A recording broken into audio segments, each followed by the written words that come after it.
your sort of basic object-oriented approach. Let's say now that I've got an animal with two things. Let's say it's got an age, because that's always the thing you give things after they have names. I just want to grab both of those and put them in variables, right? So I could do, n equals foo.name and a equals foo.age. I could do that, right? But it'd be really nice if I could do something like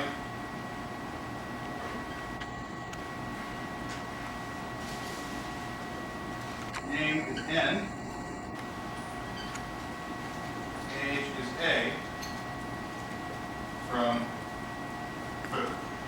So this is called destructuring or pattern matching. It's sort of the base case, the simplest case, where you're just taking parts of your structure and you're matching them out, giving them names. So this would be the same as this. Let's see what we got. So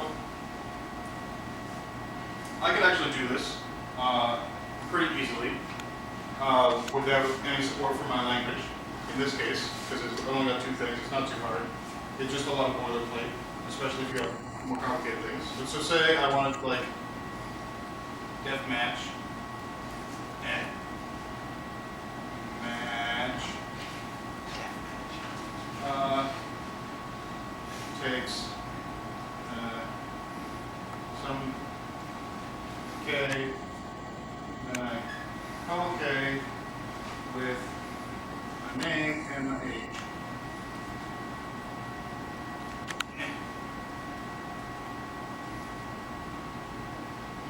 Right?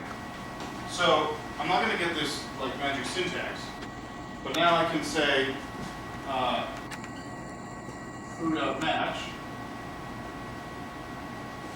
to take a block with name and age. I can do stuff in here, and I've just magically got my data destructured out into the variables the same as I would have done here without having to do any stuff. Yeah, I didn't need any support from my language. You can do this in any language that has first order functions, which is basically everything you're going to use that isn't Java or C++. No, never mind. C++ has everything's not Java. Anonymous inner classes. Yeah, okay. So with anonymous inner classes, you can simulate this, but the syntax is like, well, I guess it's Java. The syntax is always bad, so whatever.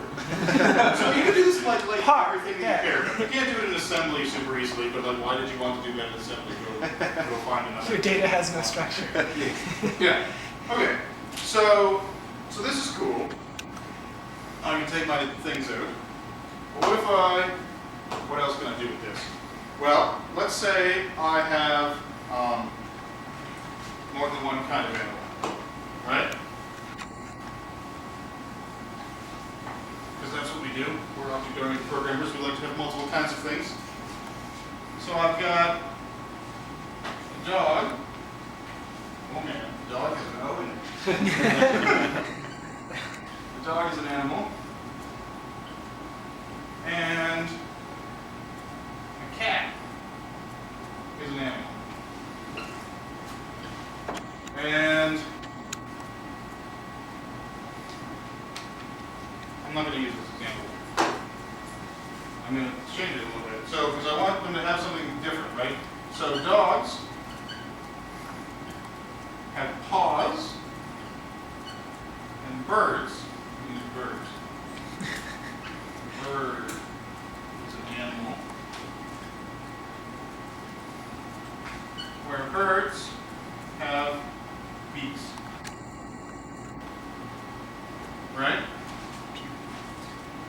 So say I have some function.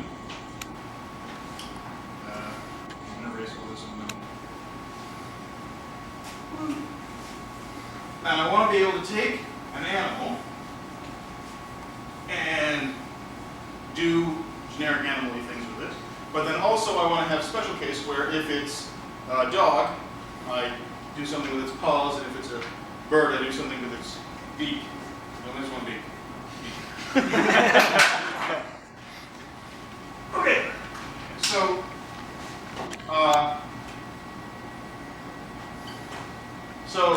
again, sort of the like first thing you might think of is that I have some function f that takes animal, which I'm going to call a, so I don't have to write so much.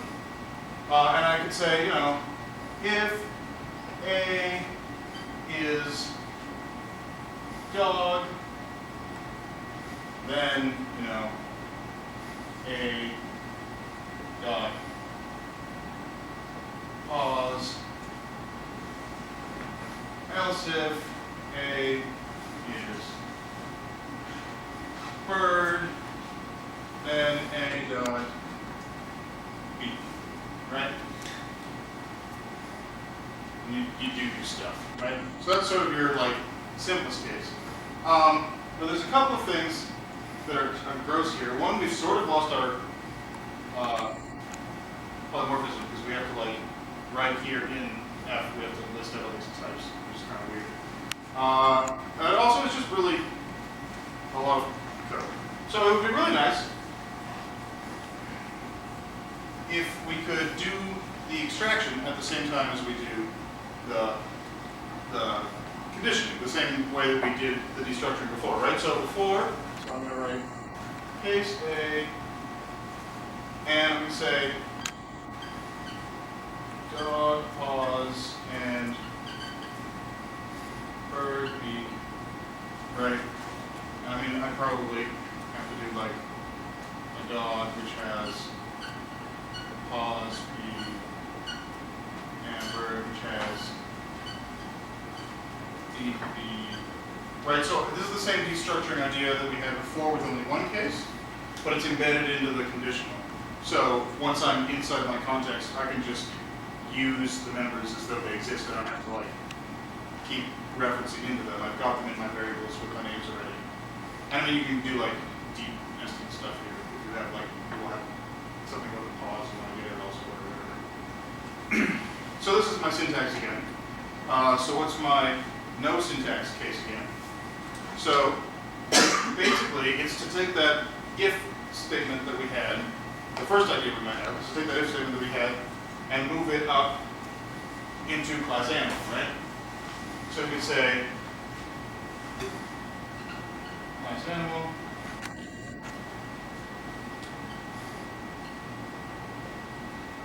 get match, which now is going to take a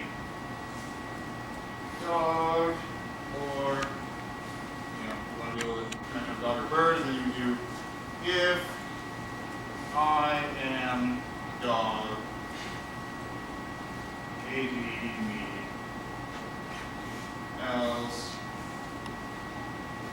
if I am bird, KB me, right?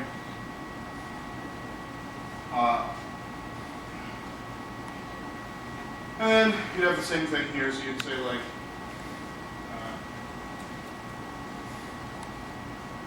I have a new dog, and I can call match, and I can say, okay, in case that I am a dog, I can just do stuff, or actually, sorry, this is maybe, I did the conditional without the destructuring because I'm dumb. I'll pass through the pause for the beak. So down here, I would take P and I can do stuff with the pause, or D and do stuff with the beak. Right? And I run it on the dog, and that'll like go up into super into animal. And say, okay, I'm a dog, so pass through the pause, and that'll give me my stuff again. So you'll notice that I've solved one of our two problems. I've solved, with this implementation, I've solved the doing the destructuring and the conditioning at the same time at the call site. But it's still not super polymorphic. I still have this like closed list of all of the things. Because what if I have some other subclass that has pause, and I just want to destructure on having pause? That's all I care about, do they? So, instead of doing this, we can do it in the subtype. So I can say in a dog. So match on K for pause and the K for beat. And I just say K for pause, pause. Because I know that I'm a dog and I am pause. So I just call that one and I completely ignore this other thing. So you call it the same way. You say here's the function to run on pause, here's the function to run on beats. And it'll just run this one. It'll just run the pause one because I already know it's a dog. So now I can have this signature of an animal so that everyone knows that with any kind of animal they can destructure for either pause or beats. So they know that every animal has either pause or beats. But then I can make like brand new kinds of animal that have one of those things and just implement match. And I get the pattern matching for free in all my call signals. Yeah. Did any of that make any sense at all? Yes. Cool. Do you have questions about any of that? Or like ideas? I was wondering, like, it would kind of have the same effect if you had a lot of subtypes, right? So you're just going to do polymorphism, so you have animal that has pawed animal and it has flying animal, or maybe Yeah. sea animal. And So you can solve this part of the problem with interfaces for sure. Yep, you can definitely solve this part of the problem with interfaces instead of this. The big case here, so it's kind of boring because I've only got one thing, right? The big case here is that you can do the same, you're doing the same instruction at the same time. So if you've got things that have pause, always have clause,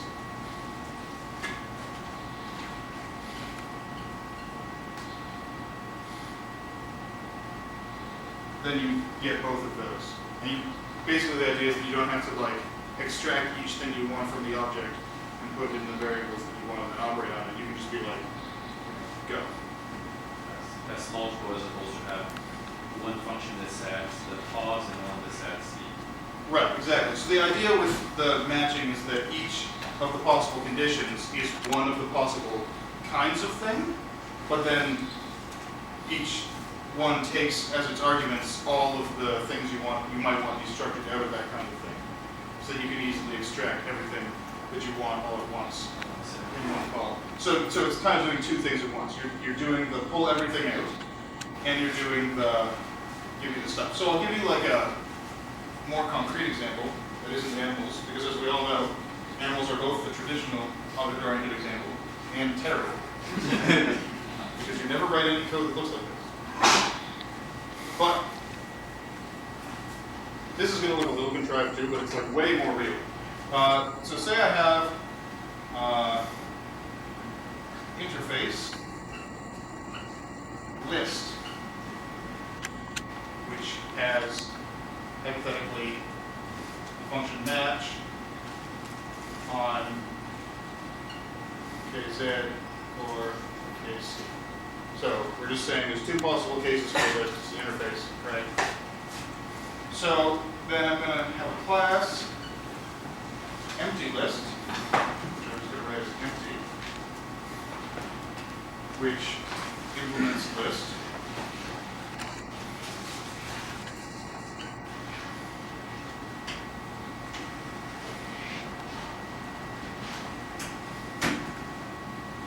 And it calls KZ, the thing we call in the empty case, because it knows it's the empty list. And no one's going to do this. Not that anyone can read any of this anyway. And class list item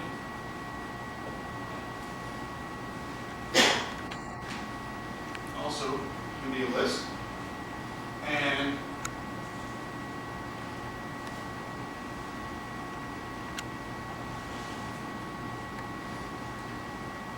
I call KC the thing in the case where I have an item, with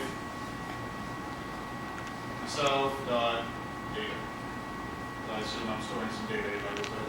Do you not want to supply the rest of the list as well? What? Did you want to do head and tail? I probably did. Okay. Otherwise, I'm not sure how I ever get past the first. You're right. I'm crazy.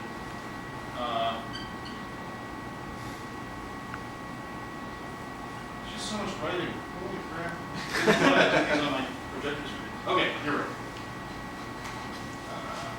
Data tab.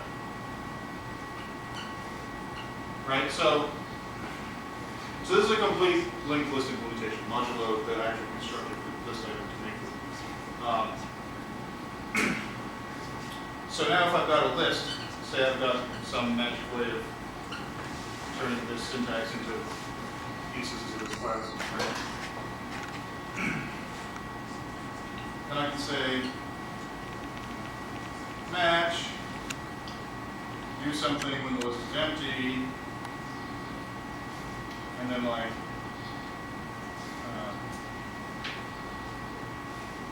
HT.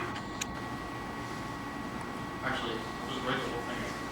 I'm gonna write sum with this. That sounds like a good example. Summing is always fun. Sum list.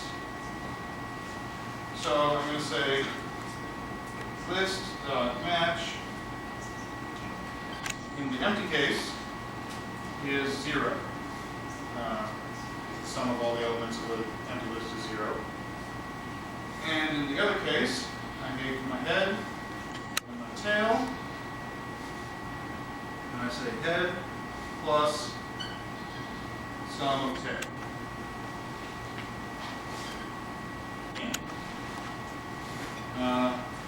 So I can sum over my list just by destructuring with these things. I don't remember what the question was.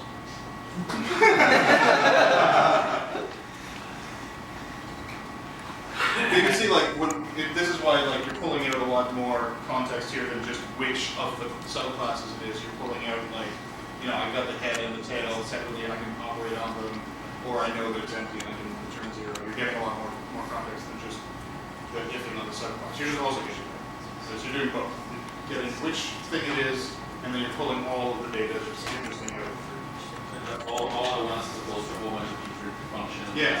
So like here you would have to do like h dot head plus some, you know, list dot tail, right? You have to like be extracting those things. And if they get more complicated, like then you have a lot more of that going on. Yeah.